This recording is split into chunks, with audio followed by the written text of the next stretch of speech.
నమస్తే welcome to Y news నేను Pushpa Jyothula foundation విద్యా ప్రధాయిని డిఎస్సి విద్యార్థుల భవిష్యత్తుకు పూలబాట పరిచేందుకు ముందుకు వచ్చింది.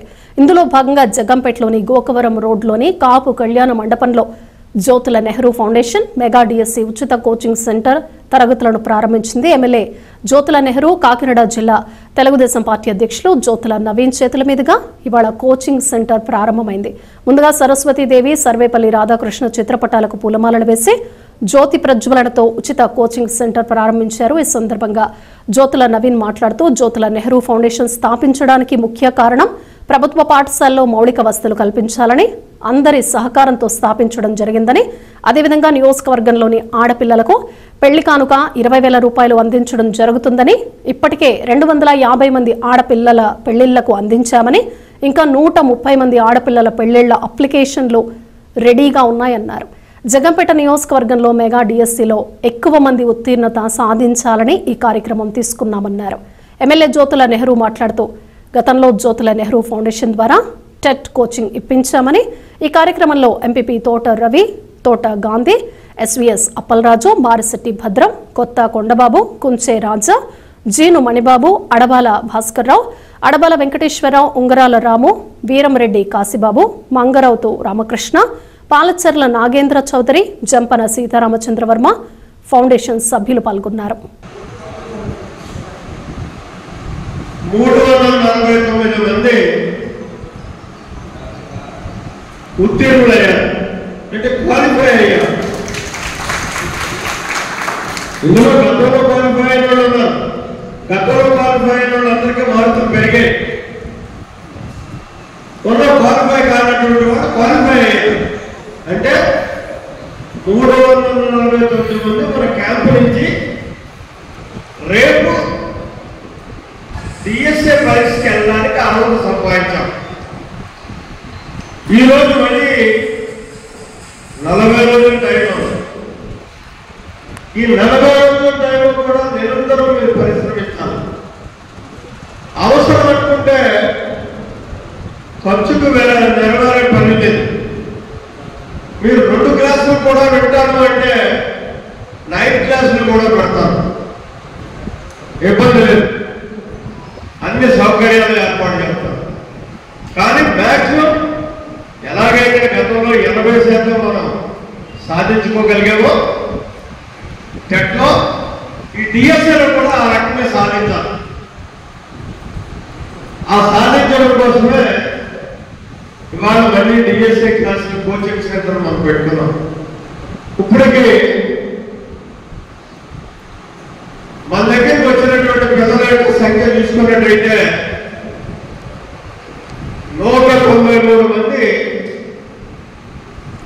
వాళ్ళ మెసేజ్ల ద్వారా మేము వస్తాం, మీ ట్రైనింగ్ క్యాంప్ అని చెప్పినటువంటి పరిస్థితి ఉంది. 250 మంది మాత్రం కాదు. ఇంకా 1-2 రోజుల్లో పూర్తిగా కూర్చోండి లేదు. మిగిలినటువంటి ఈ 349 మంది కూడా ఖచ్చితంగా మన దగ్గరకు వస్తారు. రావాలని చెప్పేసి నేను కోరుకుంటున్నాను. వచ్చి కోచింగ్ శ్రద్ధగా ఉంది. మీకు ఒకటి మాత్రం నేను ఆలోచిస్తాను, ఫ్యాకల్టీ దగ్గర ఎక్కడా కూడా రాజీపడే ప్రసక్తి లేదు. ఆంధ్రప్రదేశ్లోనే నెంబర్ 1 ఫ్యాకల్టీ తీసుకొచ్చి మీకు అప్పచెప్తాను.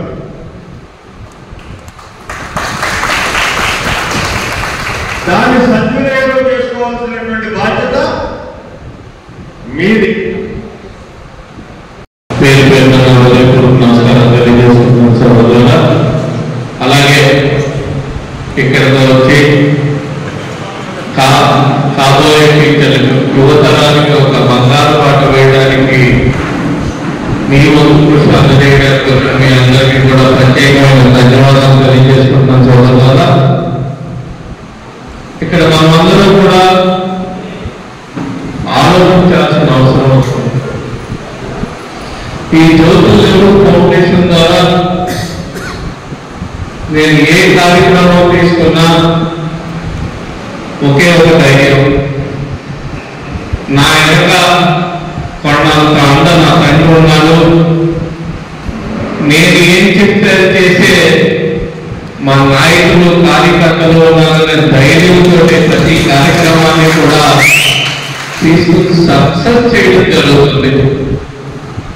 ఈ జ్యోతుల ఫౌండేషన్ అన్నది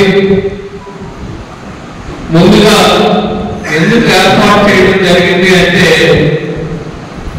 నేను స్కూల్స్ గా తిరుగుతున్నప్పుడు, గవర్నమెంట్ స్కూల్స్ తిరుగుతున్నప్పుడు అక్కడ సరైన మౌలిక సదుపాయాలు లేక, కింద కూర్చొని ఫ్యాన్లు లేక, లైట్లు లేక విద్యార్థులు చాలా ఇబ్బంది పడుతున్నారని గమనించి ఫౌండేషన్ ద్వారా వాళ్ళకి బెంచెస్, ఫ్యాన్లు, ఈ పనులు దానం చేసిన టీచర్స్ కి ఇవ్వాలి. వాళ్ళు కూడా ప్రైవేట్ స్కూళ్ళకి ధీటుగా చదువుకోవాలి, మంచి అభివృద్ధిలోకి రావాలని ఒక ఉద్దేశంతో ఆ ఫౌండేషన్ స్టార్ట్ చేయడం జరిగింది. స్టార్ట్ చేయడంతో ప్రతి స్కూల్లోని కూడా ఎన్ని బల్లలు కావాలి, ఎన్ని కావాలని రమారమి జగపేట నియోజకవర్గంలో 3000 పైచీలకు స్కూల్ బల్లలు ఇవ్వడం జరిగింది. అలాగే ఫ్యాన్లు ఇవ్వడం జరిగింది. టీచర్స్ కి సౌకర్యాలు కల్పించడం జరిగింది. అది నా ఒకటి వల్ల సాధ్యం అవ్వలేదు. ప్రతి గ్రామంలోని కూడా మమ్మల్ని నమ్ముకున్న కార్యకర్తలు, మమ్మల్ని అభిమానించే కార్యకర్తలు కూడా ప్రతి ఒక్కరూ కూడా డొనేట్ చేయడం జరిగింది.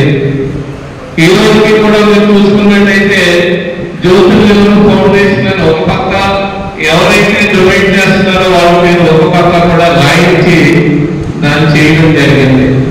తర్వాత ఒక ఓల్డేజ్ హోమ్ ని నిర్మిద్దామని ఆలోచన ఉన్నా సరే ఒక్కింత వెనకడికి వేయడం జరిగింది.